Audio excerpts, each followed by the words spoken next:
A very good evening to all of you friends. A very good evening to all of you. Welcome to BYJU'S exam prep, and today we begin with a very important session on 50 plus legal passage based question for CLAT 2024.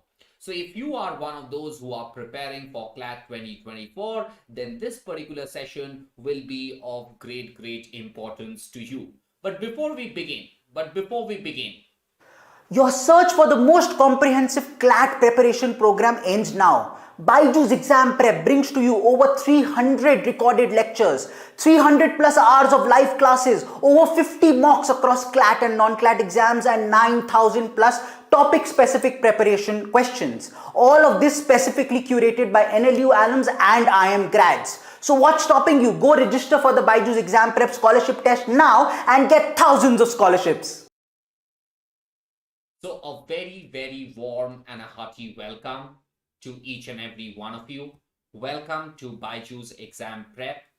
In this session, I shall be discussing with you 50 plus legal reasoning passage. And today's passage is based on laws of insurance. Now, we have already have an idea about the law of contracts. Now, insurance contract is a part of law of contract. So what is that thing that is so important insofar as law of insurance is concerned? So first, let's read the passage. But before that, BYJU'S Exam Prep brings to you a scholarship test which will be conducted on the 16th of April. So today we are having, in today's time, we are going to have a scholarship test in which you get a chance to get up to 90% scholarship on our preparation program. So do hurry up and register now for the scholarship test, which is scheduled on 16th of April at 11 a.m. BYJU'S Exam Prep brings to you a comprehensive course for CLAT 2024, in which we shall be providing you with 300 plus recorded videos across 5 sections, 300 plus hours of live classes, 35 mock tests for CLAT and other law entrance examination, along with video solution, monthly e-magazine on current affairs, and the entire content is based on our analysis of the last 5 years of CLAT question paper. So guys, here is the passage. Read the passage very carefully. I shall also read the passage with you guys. So this passage deals with laws of insurance. Insurance refers to a shield against the risk involved in the various market investment. Insurance is a type of contractual arrangement in the form of a guarantee or indemnity where one party through a form of contract agrees to provide surety and or indemnity against the loss of a third person. So I'm sure that you must have heard about fire insurance, burglary insurance, car insurance, accident insurance. So what is a contract of insurance? It just indemnifies, it just protects an individual from any risk that is involved, right? So it provides a protection against any loss that an individual might incur owing to a third person. As per the legalities in Indian law, an insurance contract must fulfill the basic 4 requirements, which makes it legally binding. And so what are the 4 basic requirements of an insurance contract? Let's read. Parties must be in the capacity to a contract. Intention to create legal purpose. So there must be people who are enough, who have the capacity to enter into a contract. There must be an intention. The contract must be for payment. So there must be a consideration. And there must be evidence of meeting of minds between the insurer and the insured, between the 2 parties. The general cause of action in an insurance suit arises when the insurance claim has been denied. So when does a person go to the court? When his insurance claim is denied by the insurer. The prescribed limitation for filing in a civil court or arbitration is 3 years. Whereas the limitation period for filing a claim in a consumer court is 2 years. Very, very important. You go to and file a civil case, 3 years. You want to go to a consumer court, it's just 2 years. Under a contract of insurance, it is extremely important that the policy holder to abide by the terms and condition laid out underlying that document. So the person who is asking for that insurance, he must abide by the T&Cs, that is terms and condition of that contract. Now, if there is any breach of those terms of the policy, it is well within the right of the insurance company to repudiate the contract or reject the claim. So if a party does not follow the terms and condition of the contract, then the insurance company can say no to his claim. It is equally important to note that the policyholder cannot claim anything more than what is covered by the insurance policy. He cannot claim something else. Now, in the present insurance market, different types of policy are being commercially advertised and sometimes through personal agent as well. As much as insurance policies are the need of the hour and very much beneficial, it is undeniable that contract. Thus, whenever a person buys a policy from the insurance company, he becomes a customer and is very much under the purview of the Consumer Protection Act. In a market, the consumer is one of that keeps regulating the demand and supply chain of that market, and hence the production of some becomes inevitable. No sector can claim not to have a buyer-seller relationship in the current market, and it includes different sectors including insurance. So insurance is also a kind of a service which an insurance agent or the insurance company is providing to an insured, which deals with protecting that individual from any loss that he might suffer owing to a third party act. Anything that is not complied with that was previously decided as per the terms of the contract in the buyer-seller relationship can invoke deficiency in service. So a fraud promises is deficiency of service, thus leading to legal consequences. It is to be noted that the insurance company cannot decline the claim just on the technical ground, such as claimant's delay in informing the insurance company, or when the claim has been identified by the investigator. So the law says that the insurance company cannot pick up some technical grounds that there is a delay insofar as the claimant is concerned in approaching the insurance company. No, you cannot do that. That is what the Indian law categorically states. Okay, am I clear with everyone? Any doubt?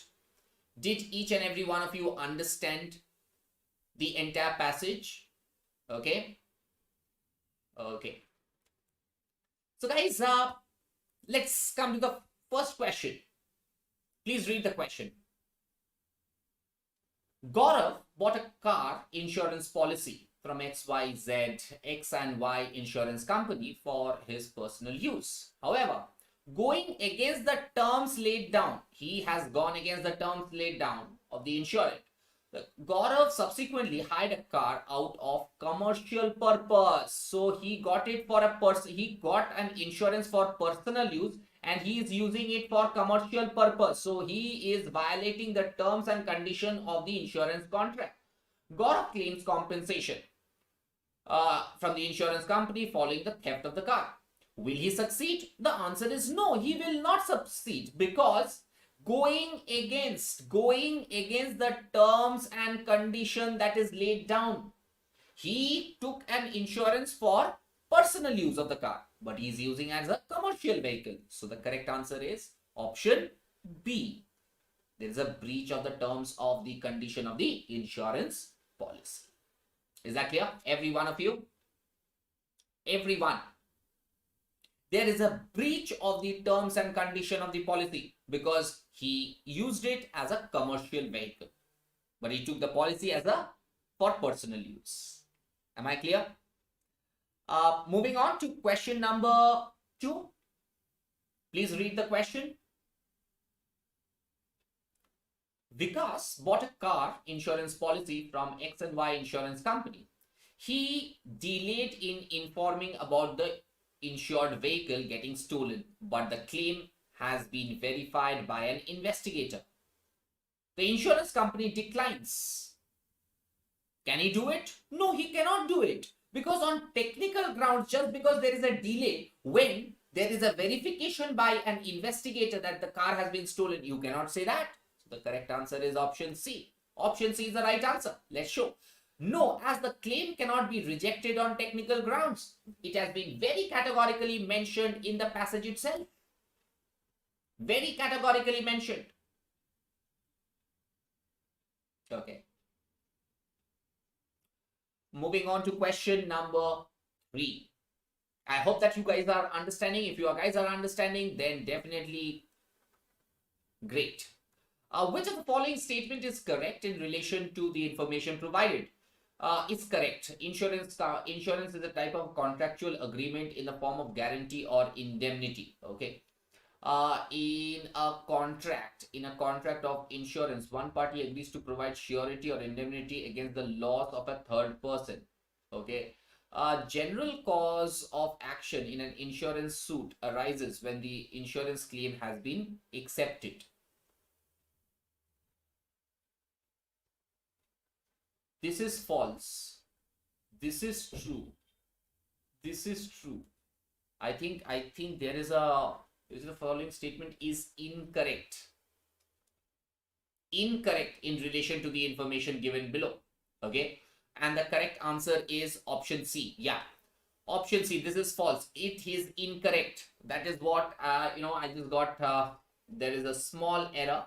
It is incorrect.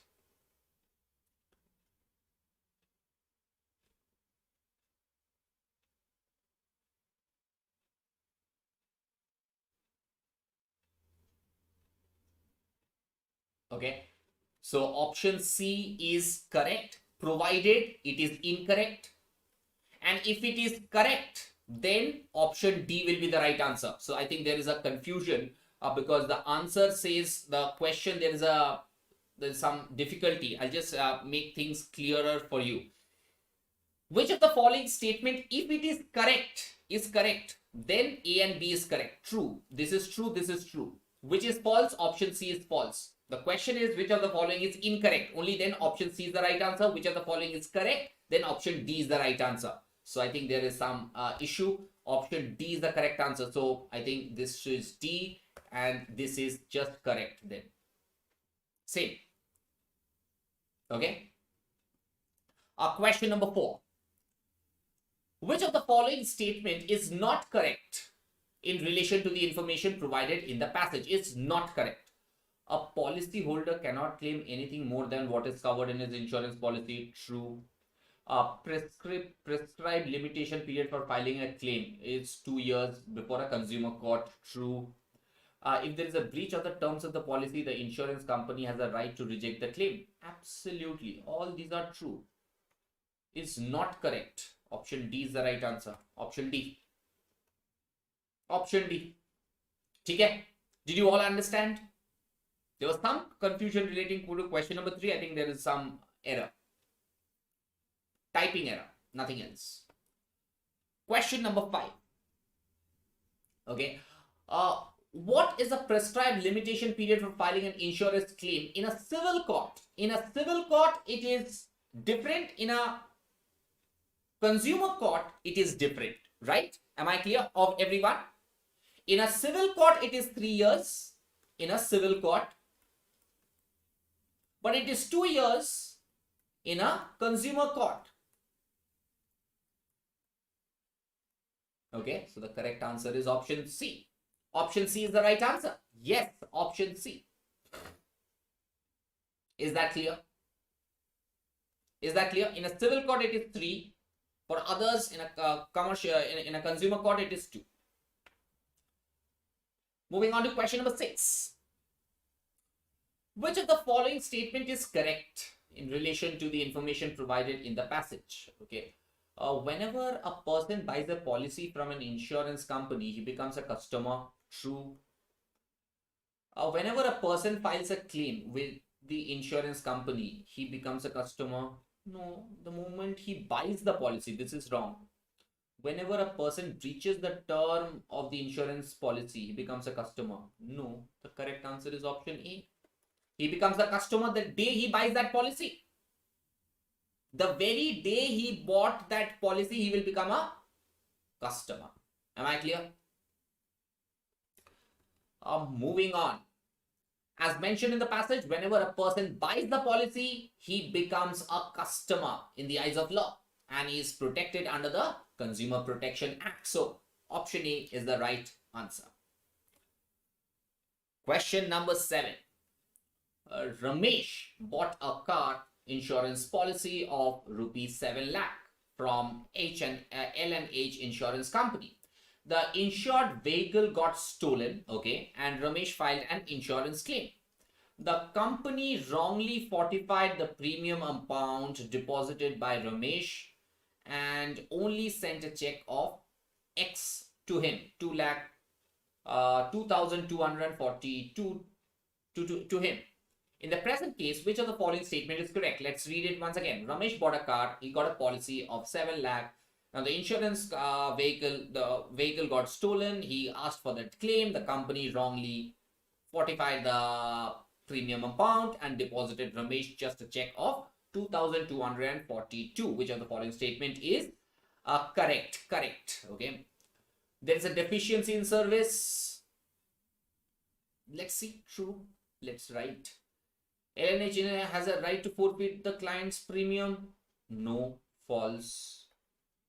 There is no deficiency in service. There is deficiency in service. So option A, according to me, is the right answer. According to me, option A is the right answer. Let's see. Yes, option A is the right answer. There is a deficiency in service because there was a car that was put on insurance 7 lakh rupees. Now, when he asked for that claim, he got only 2,241 or 42 rupees. That's wrong. Okay. In a market, a consumer is one of the key regulators of demand and supply chain of the market, and hence the protection of the same becomes inevitable. No sector can claim to have a buyer-seller relationship in a current market and includes different sectors, including insurance. So, he becomes a consumer under the Consumer Protection Act, and yes, there is a deficiency in the services provided by the insurance company. Okay, so in the present case, the forfeiture of the premium amount amounts to deficiency of services. So option A is the right answer. Okay, am I clear, everyone? Are you guys understanding how to solve these questions? Everyone, any doubt, you guys? Okay, moving on to question number 8. Ankur bought a medical insurance policy from L&H insurance company on 1/1/2023. On 2/2/2023, he was feeling sick and got checked with a doctor. Doctor informed him that he is suffering from disease X. L&H insurance company declined his insured amount, stating that Ankur was aware that he was suffering from the disease, whereas Ankur did not know that he was suffering from the above stated disease. Is L&H insurance company right? Let's see. And the correct answer is yes, as a suppression of material fact. No. Yes, as Ankur claimed the medical insurance in a very short span of time. Doesn't matter. No, as it is committed as a committed deficiency in services by repudiating the claim. Now, the insurance contract was from 1st Jan. He got diagnosed with a particular disease on 2/2 that year. So, did he come during that insured period? Yes. So, the correct answer is option C. There is a deficiency of service. When a person buys a particular policy of insurance company, he becomes a customer under the Consumer Protection Act. Right? Am I clear? The the insurance company did not abide by those terms and conditions that was fulfilled. He paid the premium. You have to insure him. Then what is the meaning of insurance then? Did you all understand how to solve these questions? These questions are not difficult, just easy. Just you have to read these things very carefully. In the present case, Ankur had no idea that he was suffering from a particular disease. He never suppressed it. Now, insurance company did not comply with the terms decided with the contract and hence committed deficiency in services by repudiating the claim. So option C is the right answer. Am I clear, everyone? Any doubt? Any doubt? Okay. Okay, fantastic then. Fantastic. Okay. So guys, BYJU'S exam prep brings to you a comprehensive course for CLAT 2024. In this course, we are providing you with 300 plus recorded videos across 5 sections, 300 plus hours of live classes, 35 mock tests for CLAT and other law exam along with video solution, monthly e-magazine for current affairs, and the entire content is based on our extensive analysis of the past 5 years of CLAT question paper. So hurry up and register yourself for CLAT 2024 comprehensive course provided by BYJU'S exam prep. So guys, if you like this session, do subscribe to our YouTube channel, do follow us on our Instagram, do like our Facebook page, do join our Telegram channel. Link is given in the description box below, and do not forget to download the BYJU'S exam prep app or from your Google Play. So guys, with this we come to the end of this session. I hope you enjoyed it. We just had 8 questions to answer on insurance law. Now these laws are absolutely important insofar as your preparation for CLAT 2024 is concerned. So definitely share this session with your friends. More and more students should have a glance at how to solve these questions. Okay. Thank you. Bye-bye. Take care. Have a great evening ahead. Have a great weekend ahead. Bye-bye.